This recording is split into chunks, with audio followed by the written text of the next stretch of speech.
We are the paradoxical ape.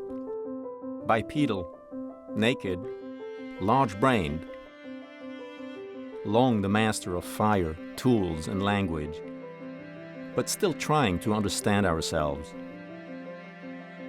Aware that death is inevitable, yet filled with optimism. We grow up slowly. We hand down knowledge. We empathize and deceive.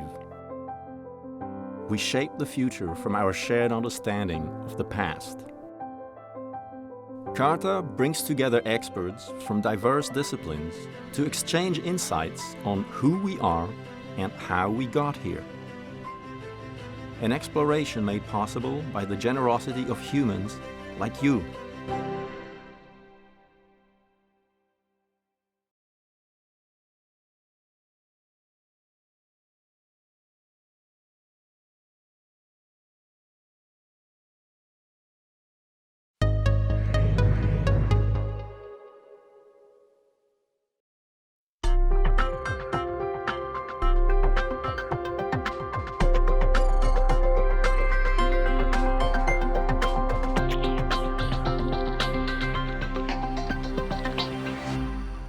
People with synesthesia experience the ordinary world in quite extraordinary ways.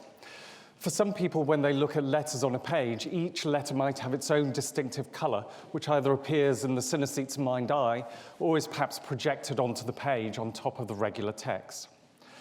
For other synesthetes, time and the calendar, for example, or numbers are seen visuospatially as kind of an undulating landscape. And this might serve as a memory aid. So, for example, we see it in the case of Jill Price that was presented earlier. Not only has she got fantastic autobiographical memory, she perceives the years in terms of her own internal landscape of time. This is one of my first case studies of synesthesia, and this is a man who tastes words. As he's listening to me speaking now, each word might have its own distinct flavour on his mouth.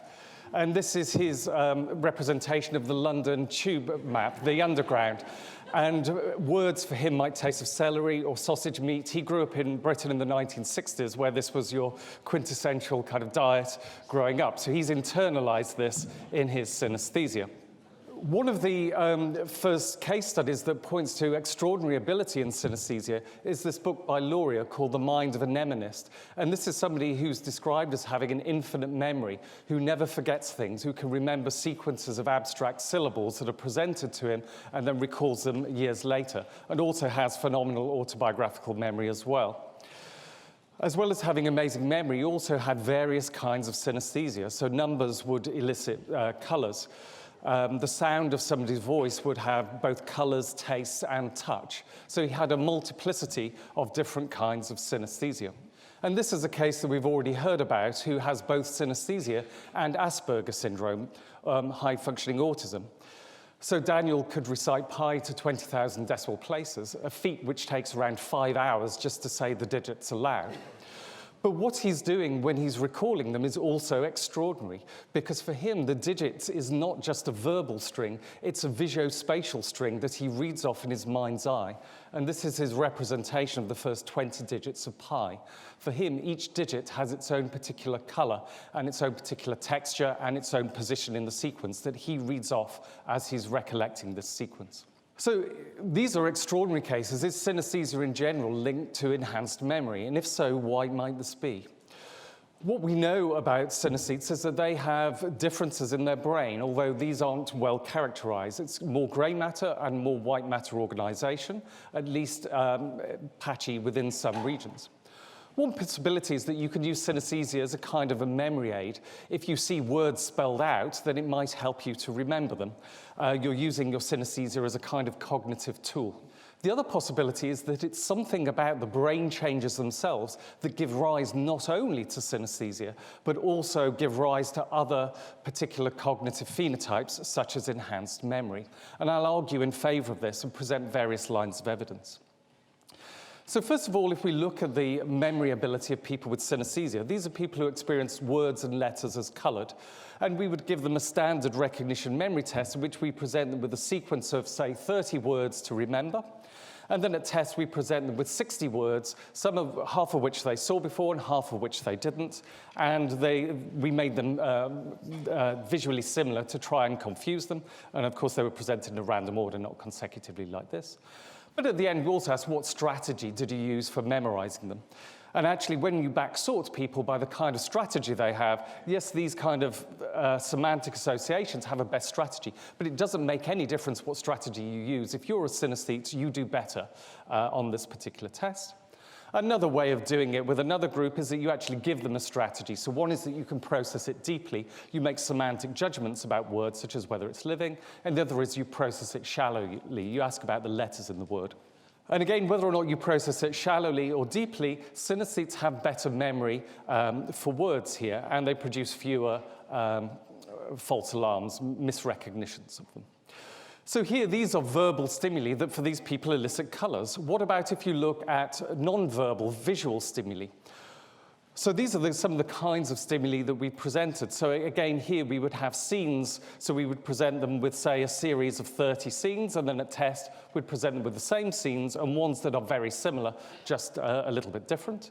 Or also fractals, or very abstract images, which people find very hard. They're very hard to recode verbally or in any other particular way. Or similarly, you can have regular colored scenes, but you can manipulate them in some way. You can reverse it, you can flip the color, for example, or you can make objects appear or disappear. So this is, again, a difficult memory test. What we find here is that synesthetes outperform control. So here what we've got is effect size. So this is a measure of the relative advantage of synesthetes over controls. Typically, they have medium effect sizes, but actually they do much better for visual material over verbal material, even though the visual material is not triggering any extra experiences for these people. They describe thinking in visual images. For them, they think in very sensory ways. Remembering events is like reliving it in your mind's eye. And for some things, they do particularly well. So notice for the fractals, that's actually one of their best things. And these are very hard for people typically to remember. They can hold on to visual patterns very well. So what I would argue here is that synesthesia is linked to enhanced memory. But although you might sometimes use synesthesia as a memory aid, it's probably something more fundamental in terms of the way that their brain is wired, in terms of holding on to visual and sensory information, for example, in these stimuli. What you will also see in these studies is that synesthetes do well on lab tests of memory, but actually their memory isn't so phenomenal that they're going to produce jaw-dropping feats at a party. And some of my colleagues have said, well, hang on, this means that these exceptional cases that we've talked about, they're anomalies. These are the outliers. Something different must be going on in these cases. And I've kind of toyed with this idea, but actually we don't necessarily need to look for a different explanation for those who have a small upward shift and for those who have a large one. And all we have to do is just think about the normal distribution. So here, what you've got is a shift of half a standard deviation. So this is at the low end of a medium effect size, very much the conservative end of what I presented. So the synesthetes are here in the light blue. And what you can do is you can slice up these normal distribution and ask how many people lie in each of these ones. So between 0 and 1 standard deviations, you'll find 38% of synesthetes and 34% of control, so a ratio that favors the synesthetes. But as you move up, in fact, what you find is that it's nonlinear. The synesthetes are very much overrepresented at the extremes here. And if you exceed this, so if you go up to an effect size of 0.8, which again is not unrealistic given some of the data I presented, you see again that it goes up quite astonishingly the amount of synesthetes that you would expect at the high end. So if you put it another way, if you were to give me 1,000 people and you were to rank them in terms of their memory ability from left to right, and you asked me, can I find a synesthete amongst that distribution, where would I look? Well, I could look where the mean is, because that's where most of the synesthetes are numerically. But the problem with that is that you've also got an awful lot of non-synesthetes who will be performing at that level. The best place to look is actually at the 1,000th person on the right. And statistically, that is the person most likely to have synesthesia. And you don't need to do the experiment, it's just maths. But the closest experiment we've done is to take a group of people who perform in memory championships. So there are world rankings for doing bizarre things like remembering the order of a pack of cards in 35 seconds and so on. And we were able to test 18 of these memory athletes, and we checked using a valid measure of grapheme color synesthesia, the standard one in the literature, and showed that synesthetes are very significantly overrepresented within this group. So the prevalence of grapheme color synesthesia is 1 to 2%. Other types of synesthesia push it up. And we had a group of controls that we tried to select in a similar way. So we've heard a little bit about the relationship between synesthesia and autism, and I came to this quite skeptical. Why would these two very different things be related? But they are related. So Simon Baron-Cohen and a group in Germany were the first people to actually show that there's an increased incidence of synesthesia in autism. So they took a group of people with autism and looked for synesthesia. We also did this ourselves, but amongst the autistic people, we looked to those people who have savant traits and those who don't. These were all high-functioning people with autism, by the way, so they're not at the low end of intellectual disability.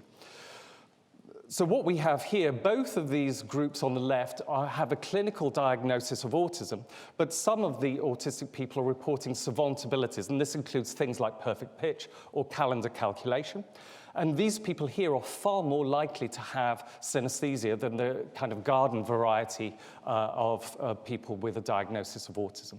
So it is linked to autism, but it seems to be linked to special abilities. So as well as looking for synesthetic traits amongst people with autism, you can look for autistic traits amongst people with synesthesia.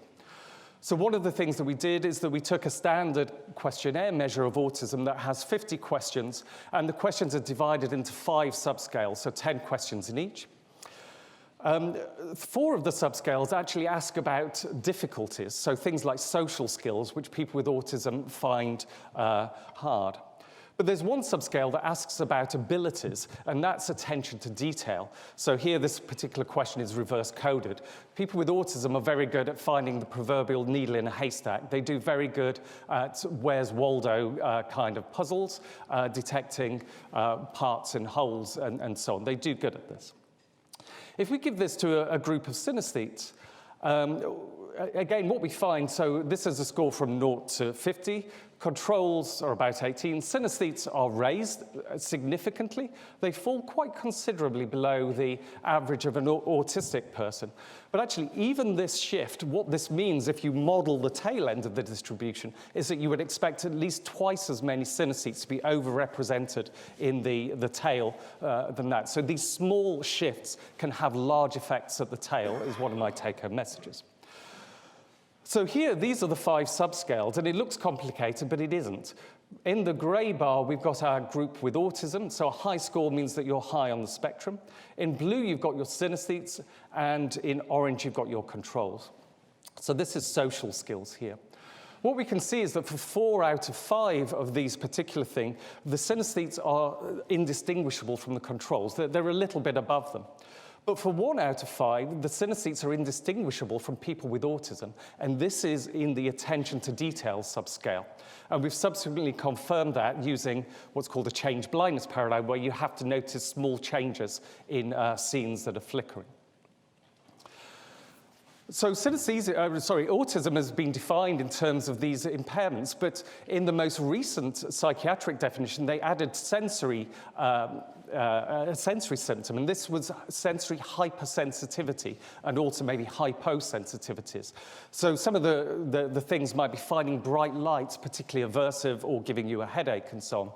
And people have developed various measures of this, again, initially using a questionnaire. So this is the one that we use, the Glasgow Sensory Questionnaire. And what we find here is that synesthetes are significantly above controls and numerically similar to people with autism on this measure, despite actually not having many of the classic signs of being autistic. We looked at this in more detail. So most of the people we've looked at are these people with grapheme color synesthesia, because we have very obvious ways of verifying this in the lab.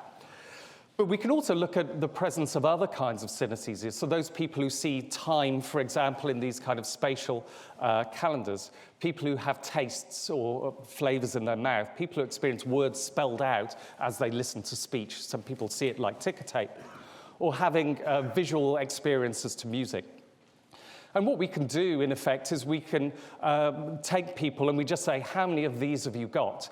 And actually, our synesthetes were asked this question often about 3 or 4 years ago when they first volunteered, and we've kept a database of that information.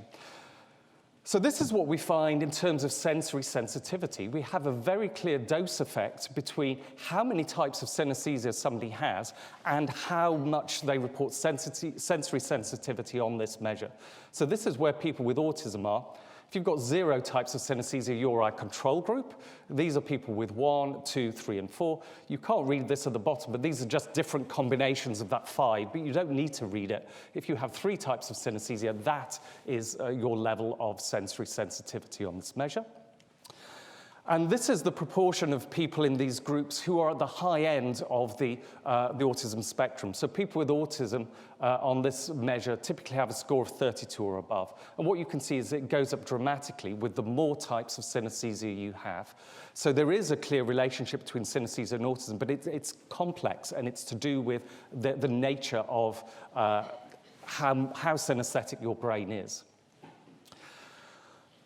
So, to summarize, what I would say is that synesthesia is linked to certain abilities. It's linked to enhanced memory.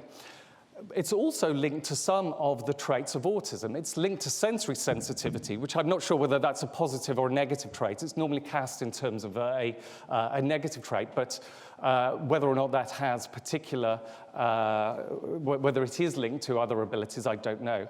Attention to detail is a clear ability that is probably driving some of these savant abilities to notice patterns, to notice details in their sensory world. Although synesthetes don't necessarily present with the triad of impairments that classically define autism, what seems to happen is that you have an increased vulnerability of getting that. In a way, you buy into having the advantages of autism, but the danger is that you are more susceptible to getting the negative traits as well. It's almost as if synesthetes are occupying a very interesting cognitive niche where they're sliding up the autistic scale a little bit and getting some of the benefits, but they're not falling over the cliff edge. But you stand a risk of doing that, of course, just by moving up that particular genetic niche. So to conclude, synesthesia is linked to basic differences in brain function. We don't fully understand what those differences are, but my best guess is that it's to do with differences in plasticity, in holding on particularly to sensory information over time, and also to sensory sensitivity, both subjectively and probably, again, in terms of cognitive processing. Many of these traits seem to be shared with the positive features of autism, so abilities, savant characteristics, and so on. Synesthesia is linked to cognitive enhancements in memory, but again, it doesn't seem that synesthesia is just simply a mnemonic device or a cognitive tool. Some people do use their synesthesia in that way, but it seems to be a deeper connection between synesthesia and cognitive enhancement. And I guess in terms of a more general conclusion for this symposium is that even medium-sized effects, so the fact that synesthetes are shifted up by a medium-sized effect, has profound consequences at the tail, that you really can overrepresent things at the tail because of the way that these normal distributions go. So it might be that even though most synesthetes aren't exceptional, actually there's something about synesthesia that is really kind of driving things at that high tail end in the exceptional ability zone. Thank you very much for your time. These are my collaborators, and these are some famous synesthetes, none of whom I've worked with. But,